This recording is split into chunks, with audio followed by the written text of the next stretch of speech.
नमस्कार विद्यार्थी मित्रांनो, मी श्री सतीश भाडांगे सर तुमचं सर्वांचं आपल्या ऑनलाईन चॅनलला हार्दिक स्वागत करतो. बघा, आपण हिस्ट्रीची एक सिरीज सुरू केली आहे, ज्याचे ऑलरेडी आपण 4 लेक्चर घेतलेले आहेत. आजचं आपल्याला 5वं लेक्चर घ्यायचं आहे. आतापर्यंत आपण 1600 शतकापासून म्हणजे युरोपियनचं जे आगमन झालेलं आहे तिथपासून तर आपण जवळपास जे गव्हर्नर जनरल आहेत किंवा व्हाईसरॉय आहे तिथपर्यंत आपला इतिहास आलेला आहे.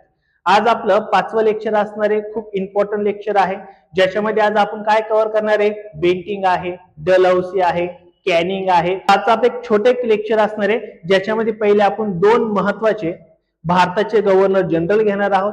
हे सर्व एकदम प्रॉपर घेणार आहे आणि याच्यावरती तुम्हाला हमखास क्वेश्चन परीक्षेमध्ये विचारला जातो. तर लेक्चर पूर्ण बघा, तुमचे कन्फर्म इथे 1 ते 2 मार्क कव्हर होऊन जाणार आहे. मग आता आपण वेळ न वाया घालवता तर डायरेक्ट लेक्चरला सुरुवात करूयात. तर जर तुम्ही ते पहिले लेक्चर बघितले नसेल तर पहिल्यांदा ते लेक्चर बघा, म्हणजे तुम्हाला पुढचे लेक्चर व्यवस्थित कळणार आहेत.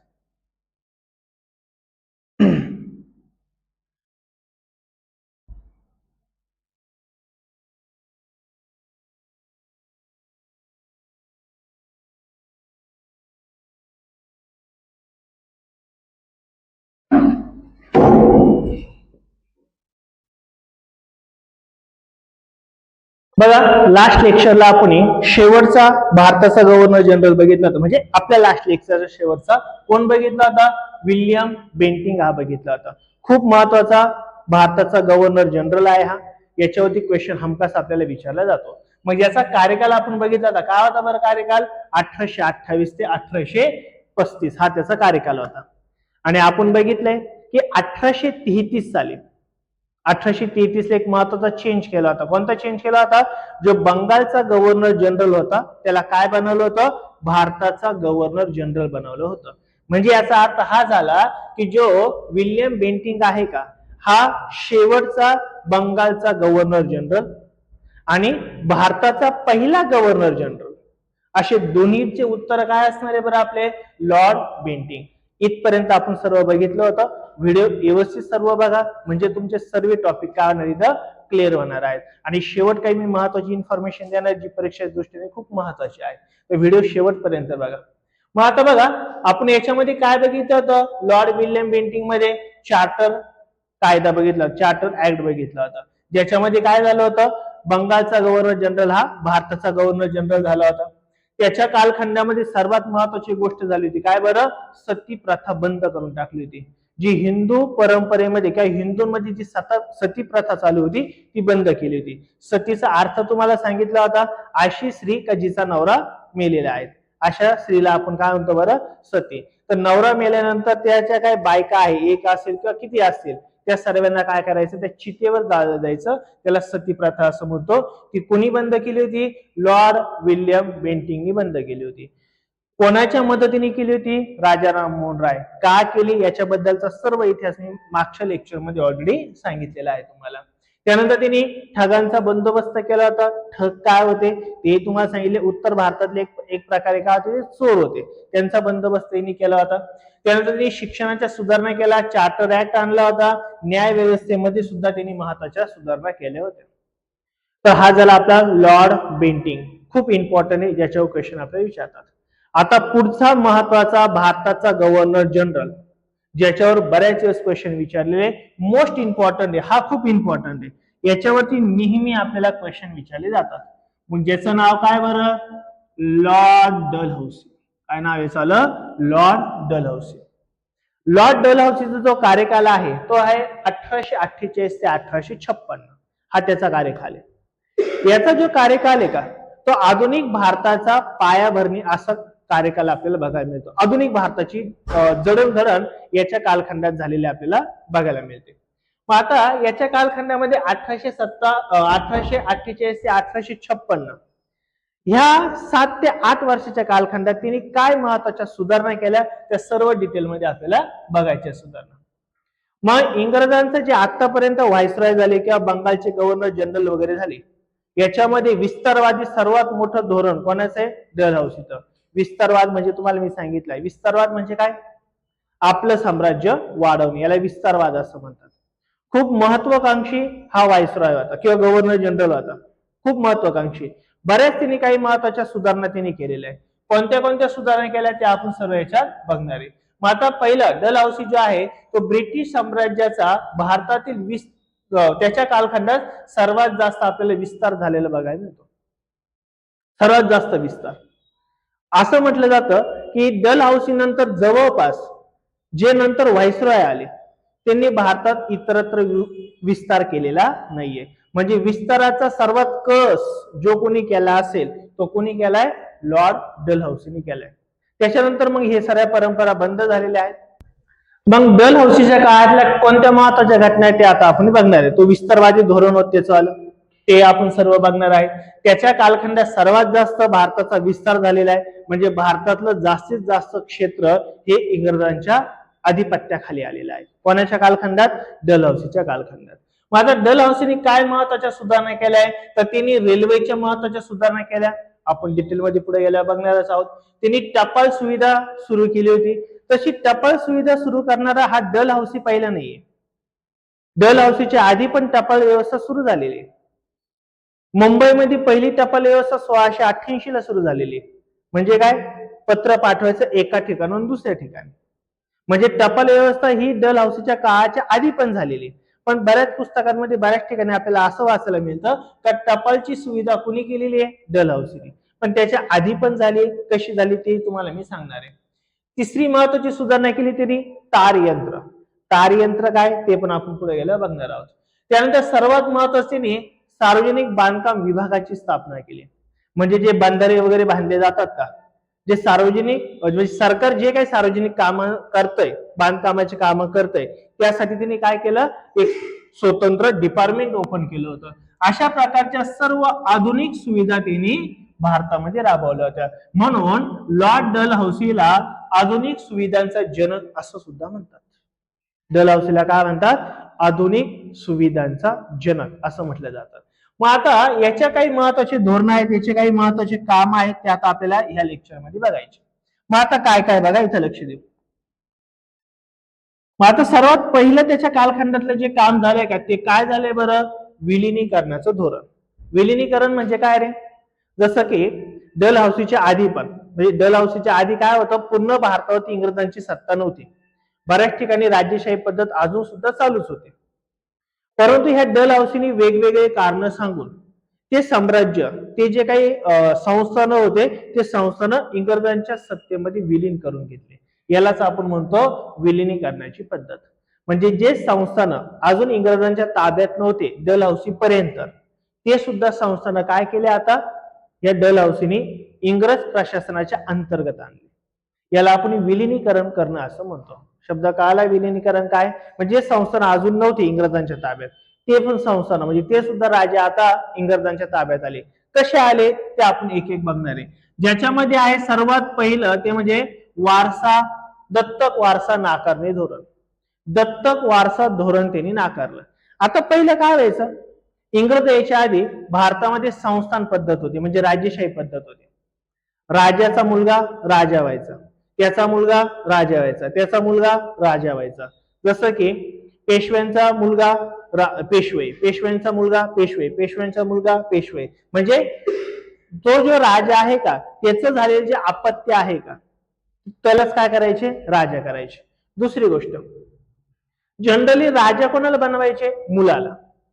मुलगी असेल तर तिला काही असं राणी वगैरे बनवत नव्हते, म्हणजे मुलगाच पाहिजे, बरोबर. पण कधी कधी काय व्हायचं? बऱ्याच राजांना मुलंच होत नव्हती. बायका भरपूर व्हायच्या पण मुलं होत नव्हते. याचा अर्थ प्रॉब्लेम राजांमध्ये असायचे. मग यांना मुलंच होत नाही म्हटल्यावरती ते काय करायचे? दत्तक घ्यायचे. दत्तक घ्यायचे आणि त्या राजाला, त्या मुलाला त्या राजाच्या गादीवर बसवायचे, म्हणजे त्याला राजा करायचे. असं भरपूर संस्थांमध्ये झालेलं आहे. महाराष्ट्रात पण बऱ्याच ठिकाणी असं झालेलं आहे. जसं की तुम्हाला माहित असेल शाहू महाराज. शाहू महाराज हे काही राजाचा मुलगा नाहीये. शाहू महाराजांना दत्तक घेतलेले आणि गादीवर बसवून दिलेले आणि त्यांना राजा बनवले. पण डलहौसीने एक नवीनच कायदा काढला. काय कायदा काढला? राजाचा मुलगा असेल तर त्याला राजा आम्ही बनवू, पण राजा जर निपुत्रिक असेल, निपुत्रिक म्हणजे काय? त्याला पुत्र झालेला नसेल किंवा मुलगी असेल, मुलगा नाहीये, अशा राज्यांना किंवा अशा संस्थानांना आम्ही आमच्या ताब्यात घेऊन टाकू, कारण की तुमच्याकडे राजाच नाहीये. मग असं करून त्या लॉर्ड डलहौसीने बरेच संस्थान इंग्रजांच्या प्रशासनामध्ये सामील करून घेतले. ज्याच्यामध्ये सर्वात पहिलं जे संस्थान आहे ते आहे सातारा संस्थान. 1848 ला प्रश्न नेहमी विचारतात काय, डलहौसीने दत्तक वारसा नाकारलेलं पहिलं संस्थान जे ब्रिटिशांच्या शासनात विलीन करून घेतलं ते कोणतं होतं, सातारा संस्थान. सातारा संस्थान काय विलीन केलं मग, 1808 साली. म्हणजे त्या राजाला स्वतःचा पुत्र नव्हता, तो काय करणार होता, दत्तक घेणार होता. पण दत्तक वारसा काय केला, नामंजूर केला. असं होणार नाहीये. आणि मग हे सातारा संस्थान जे आहे ते ब्रिटिशांच्या ताब्यात गेलं पूर्ण. नंतर झालं संबळपूर, नंतर झालं झाशी, नंतर झालं नागपूर. मध्ये अशी छोटे मोठे खूप संस्थान आहे, बरेच संस्थान आहे. पण तुम्हाला एक महत्त्वाचं सांगतो मी, पहिलं संस्थान दत्तक वारसा नामंजूर म्हणून केलेलं कोणतं, पहिलं सातारा. आणि शेवटचं जर विचारलं तर काय राहणार तुमचं आलं, नागपूर. सातारा संस्थान ब्रिटिशांमध्ये कधी विलीन करून घेतलं, 1848 ला. आणि सर्व शेवट 1854 ला कोणतं संस्थान विलीन करून घेतलं, नागपूर संस्थान. कळालं काय झालं, म्हणजे डलहौसीने साम्राज्याचा विस्तार केला. ज्याच्यामध्ये पहिलं कोणती खेळी खेळली तिने, तर दत्तक वारसा नामंजूर धोरण ही पहिली खेळी खेळली. आणि जर तुम्हाला त्याच्याबद्दल डिटेल माहिती दिली, एखाद्या संस्थानिकाला नैसर्गिक पुरुष वारसा नसल्यास, म्हणजे स्वतःचा मुलगा नसल्यास तो दत्तक घेऊ शकत नाहीये. असं संस्थान मात्र मग ब्रिटिशांच्या ताब्यात येईल. मग असे बरेच संस्थान काय झाले, रेडीमेड ब्रिटिशांच्या ताब्यात आले. म्हणजे शक्त लढवले का तुमचा मुलगा नाहीये, पुत्र नाहीये, तर मग काय राहणार आहे, ते संस्थानावर आमचा अधिकार आहे, तुमचा अधिकार नसेल. असं करून बरेच संस्थान त्यांनी काय केले, खालसा केलेला, खालसा धोरण असं म्हणतात. कळाला का पॉइंट काय, नक्की वारसा धोरण एक महत्वाचं आहे. तिने हे वारसा धोरण नामंजूर करून बरंच आपलं जे साम्राज्य आहे ते वाढवलेलं बघायला मिळतं. सेकंड गोष्ट काय बघा, सेकंड गोष्ट आहे, पहिलं काय केलं बरं तिने, संस्थान आपल्या ताब्यात घेण्याचं पहिलं कारण काय दाखवलं, तर वारसा हक्क नामंजूर. म्हणजे जो वारसा जो करून येणार आहे दत्तक पुत्र त्याला काही राजा बनवणार नाहीये. सेकंड तिने केलं, काही साम्राज्यामध्ये किंवा काही संस्थान असे होते का जिथं लॉ अँड ऑर्डर काही व्यवस्थित चालू नव्हतं, लॉ अँड ऑर्डरचा प्रश्न होता, म्हणजे तिथलं प्रशासन चांगलं काम करत नव्हतं. ह्या कारणावरून सुद्धा डलहौसीने तिथले संस्थान ब्रिटिश प्रशासनामध्ये मर्ज करून घेतले.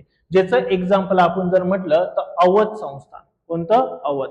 अवध हे जे संस्थान आहे का, हे उत्तर भारतामध्ये, उत्तर भारत म्हणजे आताचा उत्तर प्रदेशचा बराच काही भाग, म्हणजे काय ज्याच्यामध्ये अयोध्या येईल, लखनौ येईल, असे बरेच काही ते तिथले काही शहर आहे का, ते सर्व शहर मिळून एक संस्थान होतं, ज्या संस्थानचं नाव काय होतं, अवध संस्थान. ह्या अवध संस्थानाचं प्रशासन चांगलं चालू नाहीये. म्हणजे काय, कर प्रणाली चांगली चालू नसेल, लॉ अँड ऑर्डर म्हणजे काय, ज्या लोकांना काही गुन्हा केलाय त्यांना शिक्षा चांगली चालू नसेल, बऱ्याच काही गोष्टी असेल. मग हे तुमच्या संस्थानात चांगलं काम चालू नाहीये, त्यामुळे तुमचं संस्थान आता आम्ही इंग्रज प्रशासनामध्ये विलीन करून घेत आहोत, असा तिने कायदा आणला. आणि याच्यावरून तिने काय केलं, कोणतं संस्थान विलीन केलं, अवध संस्थान विलीन केलं. अवध संस्थानची राजधानी, शेवटची राजधानी होती लखनौ. म्हणजे ऍक्च्युली आपल्याला माहित पण पाहिजे अवध पुढे, नाही तर पाठ नाही होणार. ते नुसतं अवध पाठ करायचं म्हणजे तो पुढे ते कळालं पण पाहिजे. अवध संस्थान जे आहे ते लखनौ आणि उत्तर प्रदेशचा जो बराच काही भाग आहे तिथं ते संस्थान होतं. कळालं. सेकंड काय, म्हणजे डलहौसीने दुसरं कारण कोणते विलिनीकरण करून घेण्याचं, ते आहे प्रशासन चांगलं नसतं, मिस गव्हर्नमेंट म्हटले बघा इथं. डलहौसीने वाईट प्रशासन, वाईट प्रशासन म्हणजे काय, मिस गव्हर्नमेंट, हे कारण देऊन अवध ब्रिटिश राज्यात विलीन केलं. त्यामुळे भारतीय शासक व सैनिकांमध्ये मोठ्या प्रमाणामध्ये असंतोष पण निर्माण झाला. आणि ह्या असंतोषाचं कारण म्हणजे 1857चा उठावे, ते पुढे गेल्यावर आपण बघणार आहे. सेकंड पॉइंट कळाला सर्वांना, नक्की काय डाऊट राहील का, नाही. त्यानंतर तिसरं, डलहौसीने, आता तुम्हाला मी मागच्या लेक्चर मध्ये बोललोय की भारतामधले जेवढे मेन संस्थान होते का, त्यापैकी एक आहे पंजाब. पंजाब हे भारतात जवळपास सर्वात शेवट विलीन झालेलं संस्थान मानलं जातं, सर्वात शेवट. आणि ह्या शिखांबरोबर जे युद्ध केलं ते ह्या डलहौसीच्या कालखंडातच झालं. हे जे युद्ध झालं ते 1848 ते 1849 आणि शिखांना इथं हरवलं. शिखांना हरवलं आणि ह्या डलहौसीने जो काही पंजाब प्रांत आहे का तो ब्रिटिश प्रशासनामध्ये सामील करून घेतला. जसं की आपण बघितलं मराठा संस्थान ब्रिटिश संस्थाना किंवा ब्रिटिश शासनामध्ये कधी विलीन झाला 1818 ला. तसं पंजाब हे राज्य किंवा पंजाब हे प्रांत ब्रिटिश मध्ये कधी विलीन झाले तर 1849 साली. लक्षात येईल का हे दोन्ही सरळ शेवट झालेला आहे. तर सर्व पंजाब सुद्धा आता ब्रिटिशांच्या अधिपत्याखाली आलेला आहे. म्हणजे तिने साम्राज्यवादीचं धोरण स्वीकारलेलं आहे ना, साम्राज्य आपलं मोठं करायचंय. त्यानंतर चौथा आहे इंग्रज आणि ब्रह्मदेश, त्याला बर्मा असं म्हणतो. ब्रह्मदेश म्हणजे सध्याचं काय रे म्यानमार, ब्रह्मा म्हणतात किंवा ब्रह्मदेश म्हणतात. ते आपल्या नॉर्थ ईस्टच्या जवळ आहे, एकदम नॉर्थ ईस्टच्या जवळ आहे. तर ह्या ब्रह्मदेशाला सुद्धा 1852 मध्ये त्यांच्यासोबत युद्ध करून ब्रह्मदेश सुद्धा आपल्या ताब्यामध्ये घेऊन टाकला होता आणि तिथं सुद्धा इंग्रजांची सत्ता त्यांनी स्थापन केली होती. ब्रह्मदेशचं नाव आता काय आहे म्यानमार. हा देश आपल्या जवळचा देश आहे, गरीब देश आहे. तो पण इंग्रजांच्या ताब्यात होता. तो इंग्रजांच्या ताब्यात होता म्हणजे तो भारताचाच एक भाग होता, अविभाज्य भाग असायचा तो सुद्धा, तो ब्रह्मदेश. त्यानंतर सर्वात महत्वाचं कार्य त्याच्या काळात झालेले जे विकासाचं धोरण आपण म्हणतो का, डलहौसीने आधुनिक भारताच्या पायाभरणीला सुरुवात केली असं जे आपण म्हणतो का, त्याला मुख्य कारण काय बरं, रेल्वेची सुरुवात. डलहौसीच्या काळात रेल्वेची सुरुवात झालेली आहे. डलहौसीच्या काळात पहिली भारतातली जी रेल्वे आहे ही कधी धावली तर 16 एप्रिल 1853 ला भारतातली पहिली रेल्वे धावली आहे. जी रेल्वे कुठून होती बरं, बोरीबंदर म्हणजेच काय मुंबई ते ठाणे ह्या अंतरामध्ये पहिली रेल्वे धावली.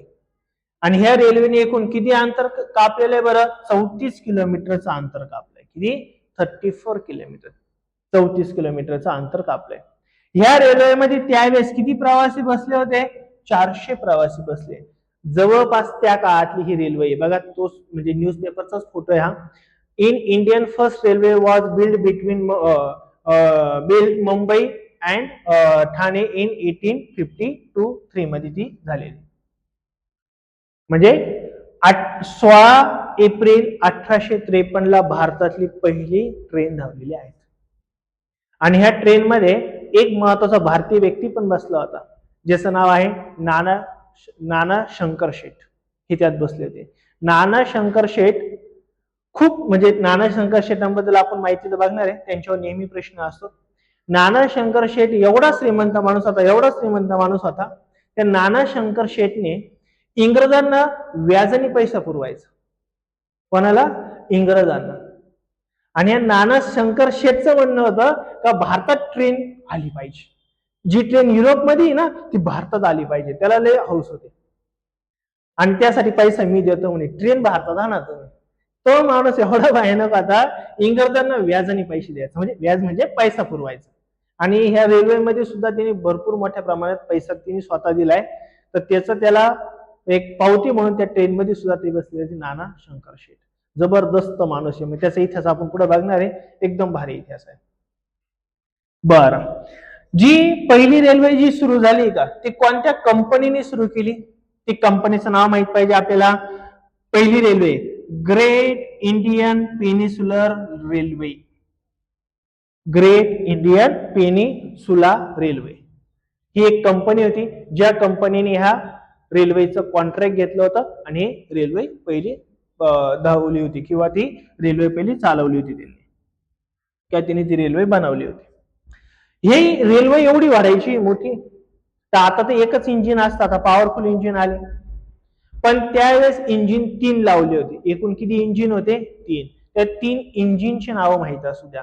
पहिलं जे इंजिन होतं ते होतं साहिब, दुसरं इंजिन होतं सिंध आणि तिसऱ्या इंजिनचं नाव काय होतं, सुलतान. काय होतं, सुलतान. हे 3 इंजिन होते, साहिब, सिंध आणि काय सुलतान. हे 3 महत्वाचे काय होते, त्यांचे नाव होते. आलं लक्षात. हे 3 नावं बघितले तुम्ही, युनिक नावं म्हणशाल याला, युनिक नाव आहे ना. साहिब म्हणजे कोणत्या धर्माबद्दल नाव वाटतंय रे तुम्हाला, शीख. शीख धर्माबद्दल. का बरं दिलंय नाव? साहेब, ग्रंथ साहेब मुळे त्यांचं नाव दिलं. पण हे का दिलं माहितीये तुम्हाला?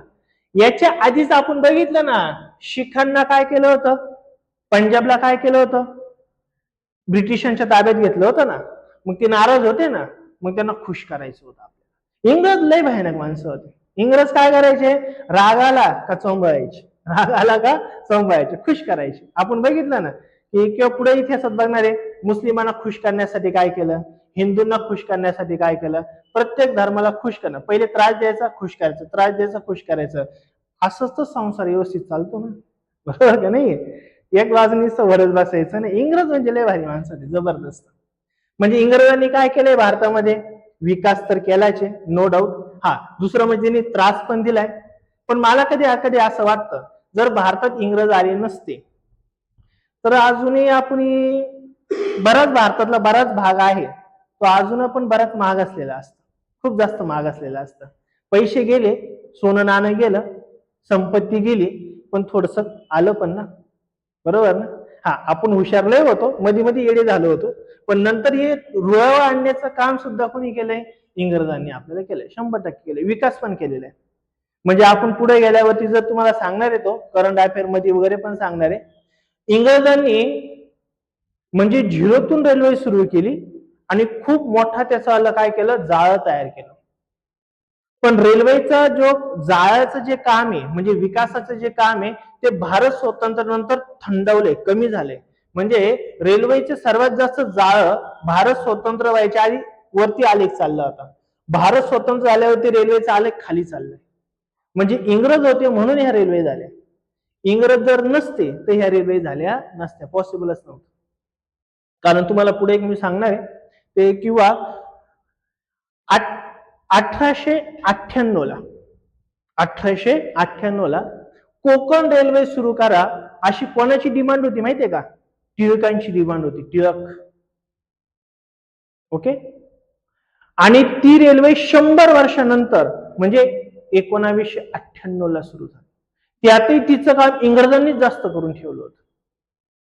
म्हणजे इंग्रजांनी रेल्वेचं काम खूप भयानक केलं. मला तर कधी कधी प्रश्न पडतो, जर मुंबई नाशिक रेल्वे जर इंग्रजांनी केली नसती तर आपल्याकडून कधीच झाली नसती. का नसती झाली? 7-7 बोगदे, 7-7 डोंगर फोडलेले, 100-150 वर्षापूर्वी डोंगर फोडले.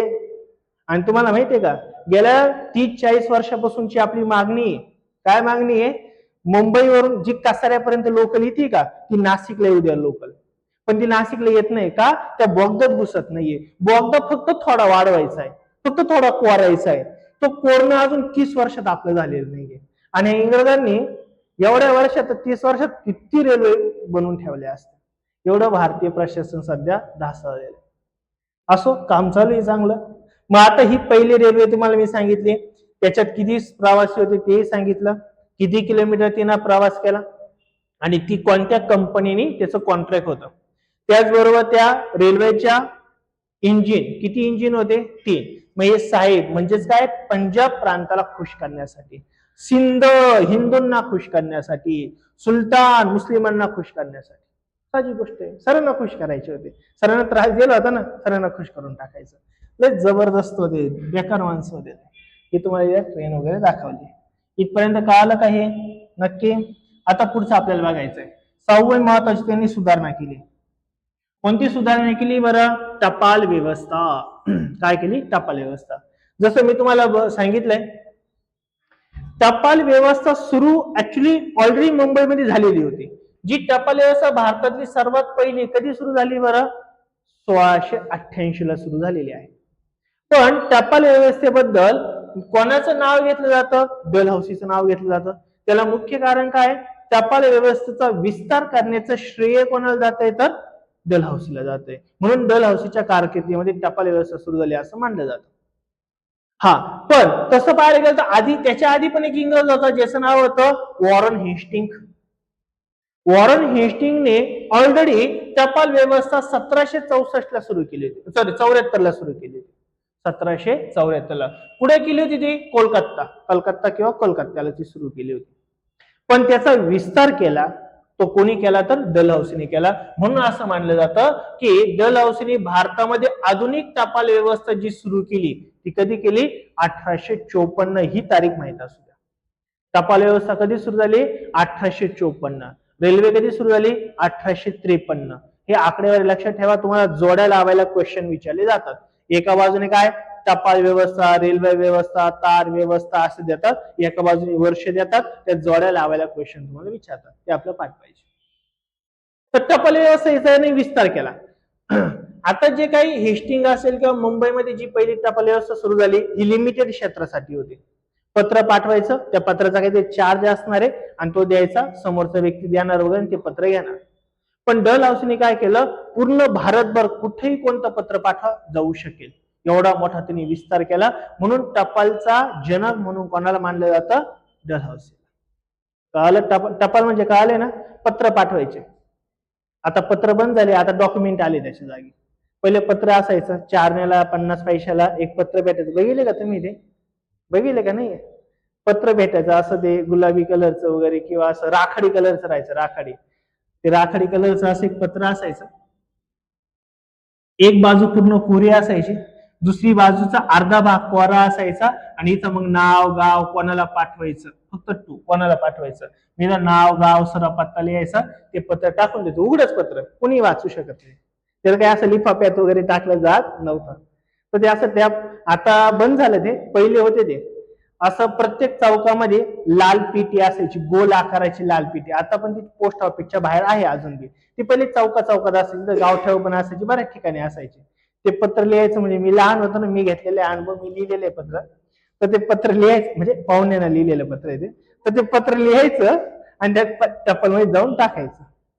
पाहुण्यानं लिहू शकतो, दुसऱ्यानं लिहू नाही शकत का? कारण ते ओपन राहायचं ना, कसं काय लिहायचं. तर ते पत्र टाकायचं आणि ते पत्र ज्याला पाठवलं त्याला जायचं. पण त्या पत्राने एक शॉट केला होता माझा लय मोठा, ते चांगलं मला आठवतं.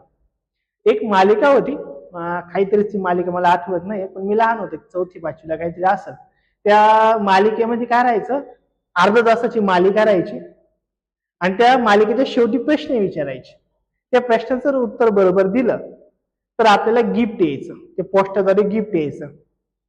आणि आमचं किराणा दुकान होतं छोटं, त्यात पोस्ट ते जे पत्र विकायला असायचे 50 पैशाला पत्र होतं ते. मग ती मालिका मी बघायची. मालिका बघणं नव्हता उद्देश, माझा उद्देश काय असायचा की आपण उत्तर पाठवू, काही ना काही गिफ्ट येईल ना. मग मी तुझा का 8 दिवस चांगला चालूच ठेवला. पण ती पद्धत काय होती तुम्हाला सांगतो मी.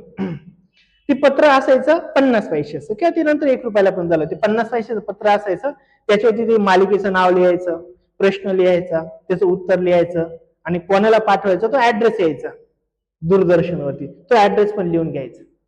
आणि ते पत्र जाऊन त्या गावठ्यावरतीच ती लाल पेटी होती, त्या पेटीमध्ये मी नेऊन टाकायचो. ते नेऊन टाकलं, पहिलं टाकलं, दुसरं टाकलं, पण एक गोष्ट होती त्याला त्याला एक आहे ना 1 रुपयाचा स्टॅम्प चिटकावा लागायचा. पत्र आहे 50 पैशाचं, पण तो स्टॅम्प चिटकावा लागायचा 1 रुपयाचा.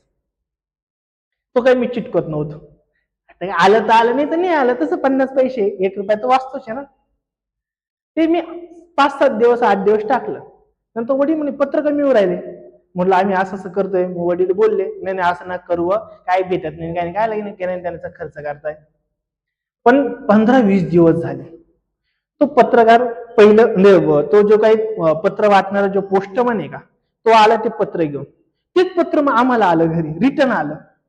बरं त्याच्या आपला पण ऍड्रेस राहायचा ना, गिफ्ट येण्यासाठी ऍड्रेस राहायचा ना. ते पत्र परत घरी आलं आणि त्याच्यावर शिक्के आले, रिटर्नचे शिक्के आले आणि तिने आमच्याकडे दिलं. तो म्हणजे 3 रुपये द्यायचे. म्हटलं 3 रुपये का?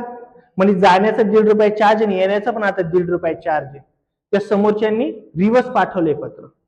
कारण तो कधी घेतील ते पत्र, जर तुम्ही त्याच्यावर ते स्टिकर चिटकवलं असतं रुपया 1.5 रुपयाचं तर घेतलं असतं, स्पीड पोस्टचं. पण ते घेत नाही, तिने रिव्हर्स पाठवले. रिव्हर्स पाठवल्यामुळे काय झालं, माझे बी पैसे 300 पण मलाच भरावं लागले. मग मी आलो टेन्शन मध्ये. मला टेन्शन 3 रुपयाचं नव्हतं, मला टेन्शन होतं आता 808 पत्र जर घरी आले तर काय होईल. घरचे तर तुडवणार आहे. घरच्यांनी त्यावेळेस बोललो तर 2-3च पत्र पाठवली, पण ते 8 पत्र पाठवले होते. खरोखर झालं 3-4 दिवसांत तुला 2-3 पत्र घेऊन आला. प्रत्येक वेळेस आला का एका पत्राचे 3 रुपये घेऊन जायचा. मग व्यवस्थित त्यावेळेचे आईबाप बेकारच होते. व्यवस्थित मला समजून सांगितलं लाताबुक्क्यांनी, तेव्हापासून तो गेम कमी झाला माझा. ते असं ते पत्र व्यवस्था होते, नंतर ते बंदच पडलं ते. बर, हे पत्र ओके. टेलिफोन टपालची सुरुवात, विस्तारवादी सुरुवात कोणी केली तर डलहौसीने. तशी सुरुवात आधी हेस्टिंगनी सुद्धा केलेली आहे. त्यानंतर सातवा टॉपिक, सातवं महत्वाचं काम काय केलंय बरं, तार यंत्र. कशाचं, Telegram.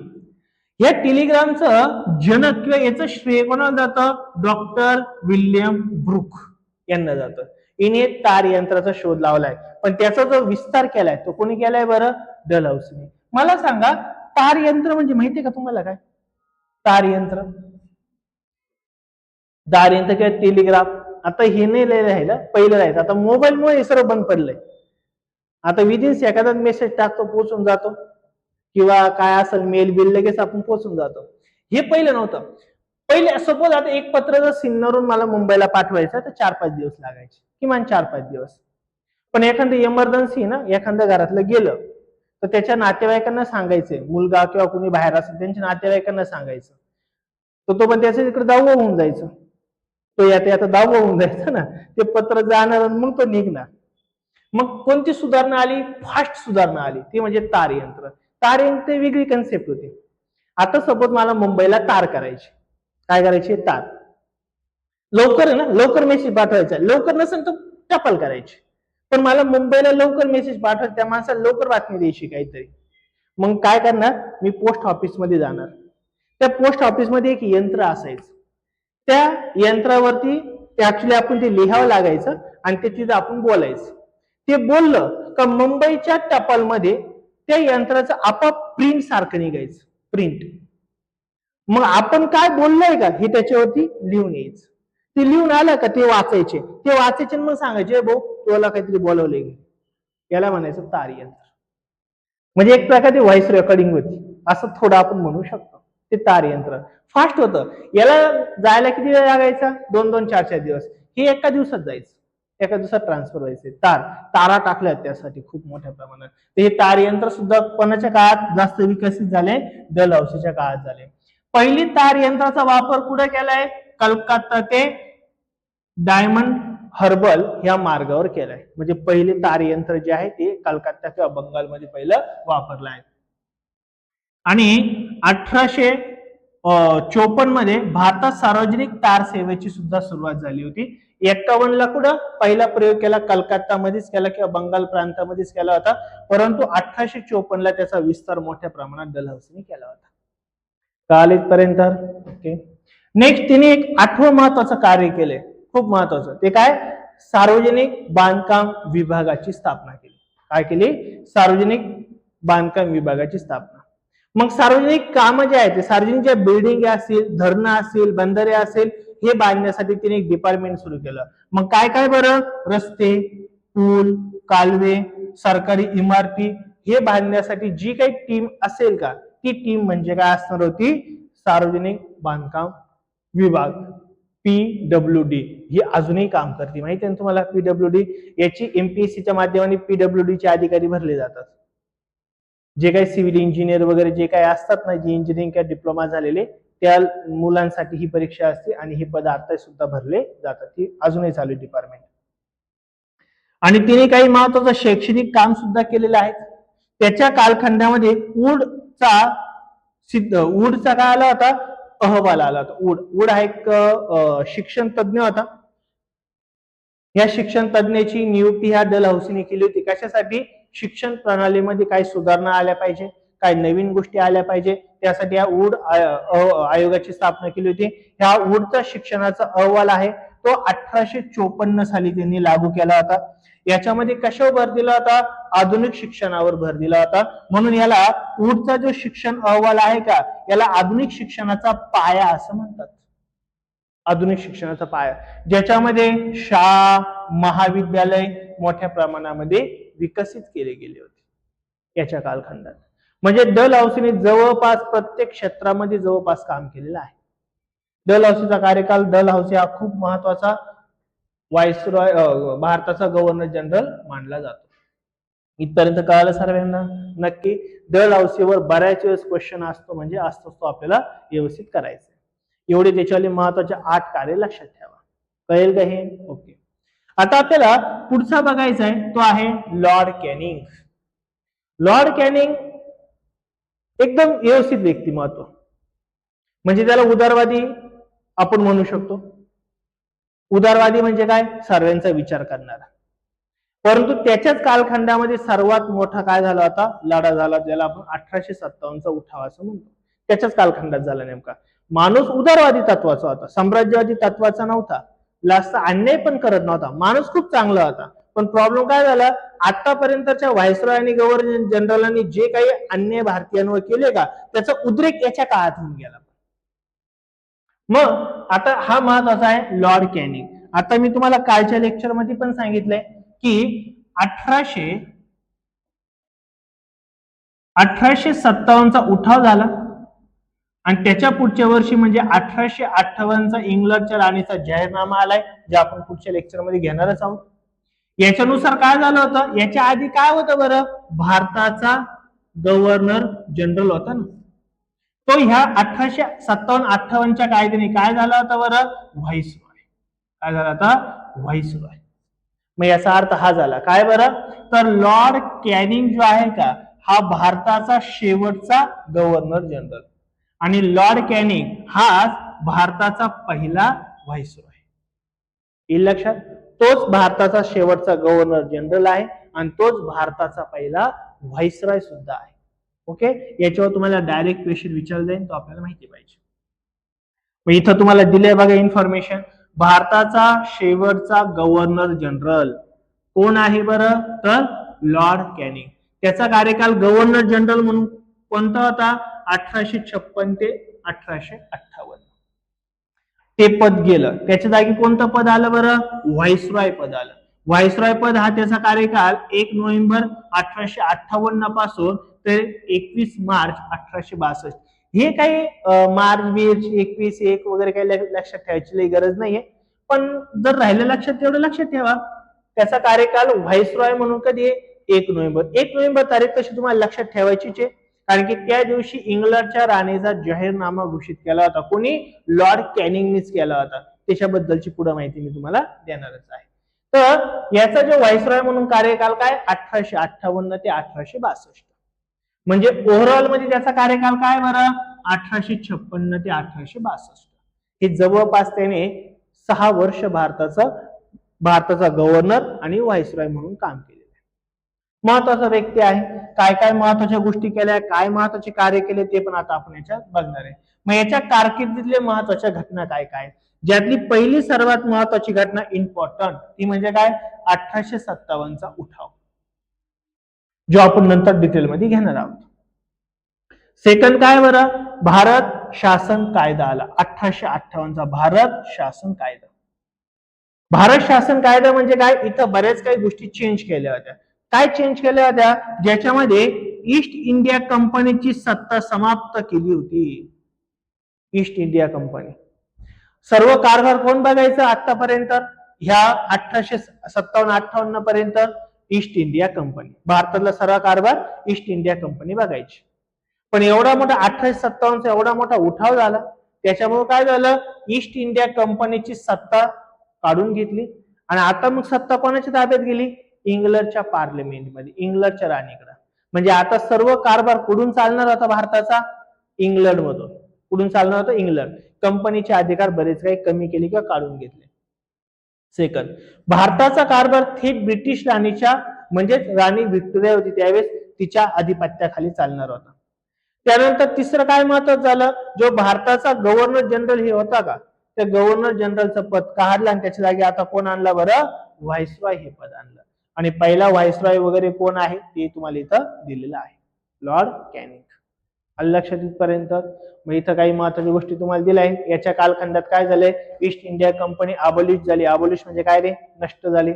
Government of India act आला 1958 चा, आणि change in the British administration म्हणजेच काय? ईस्ट इंडिया कंपनीची सत्ता गेली आणि ब्रिटिश राणीची सत्ता आली. याच्या कालखंडातल्या काही महत्वाच्या गोष्टी आहेत. इथपर्यंत कळेल का सर्वांना?